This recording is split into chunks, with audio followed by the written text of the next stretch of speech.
Meetings. Let's be honest. We all dread them. It's just not fun to stare at a flat screen for hours on end. Trust me, I know.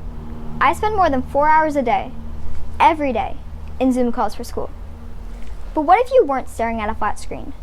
Instead, you're sitting in your classroom, next to your friends, with your teacher in front of you, or around a conference table, with your colleagues, or someplace else, such as the woods or at Disneyland. All in a virtual world. And I know, this sounds like some crazy fantasy from Ready Player One, but this isn't as far off as you might think. Many of you probably have experienced virtual reality in some way or another. Maybe you've used Google Cardboard to watch your favorite Netflix shows, or played a video game with the Oculus headset. You can even now use new iPhones as a VR headset. The basic idea with a VR headset is that the lenses focus and reshape the picture for each eye, like a movie screen. This creates a stereoscopic 3D image. Really, it's two images that are combined to give a sense of depth. What your eyes see and your brain registers is three-dimensional. Many of you have been Zooming since March. We've all experienced tired eyes and headaches from staring at a screen. The frustration of glitches and lags, getting kicked from your meeting or having to wait for others, little black squares, choppy images, forgetting to unmute. It's frustrating. It's not nearly the same as learning in a classroom or being face-to-face with your colleague. You can't turn to your best friend next to you, talk to them in person, see more than just their little square image. And we can't be in person without having to distance ourselves and wear masks.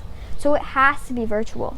VR could create a world not only for your classes, but for opportunities to learn that you can't get in real life. You could feel it rather than just see it on a flat screen. Things you learn about could come to real life. You could go anywhere, see anything with your class. Here's what I think the future of school or meetings could be like. Maybe we are in person, or maybe I just slip on my VR headset and bam, I'm in class. You may think VR can't compete with real life, but hardware makers are already starting to incorporate gesture, eye gaze, and facial expression tracking into their products. Even Zoom avatars, which aren't VR at all, can match our real movements. According to futurists, by 2040, VR could be so realistic that it's indistinguishable from real life. We can't talk about how exciting VR is without mentioning the cost. For it to work, everyone would need a headset. These aren't cheap. One headset can cost anywhere from $200 to $800. But imagine a world where you can explore how dinosaurs lived, how stars are created. You'd be living these fantasies. It'd be as if it's happening right in front of you. It is not realistic to assume that everyone can afford a VR headset, especially in schools. We need to commit to financing this for all students. But VR opens all kinds of opportunities for learning that you can't get in real life. Experience is impossible to feel. You could go on field trips. Imagine exploring the solar system with your class.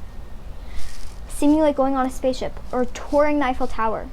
Have a meeting in the clouds, a science class underwater. It could be the future of school.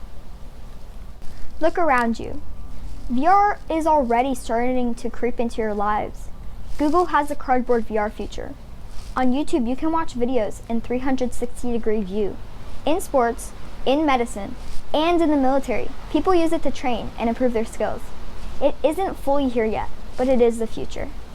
Thank you.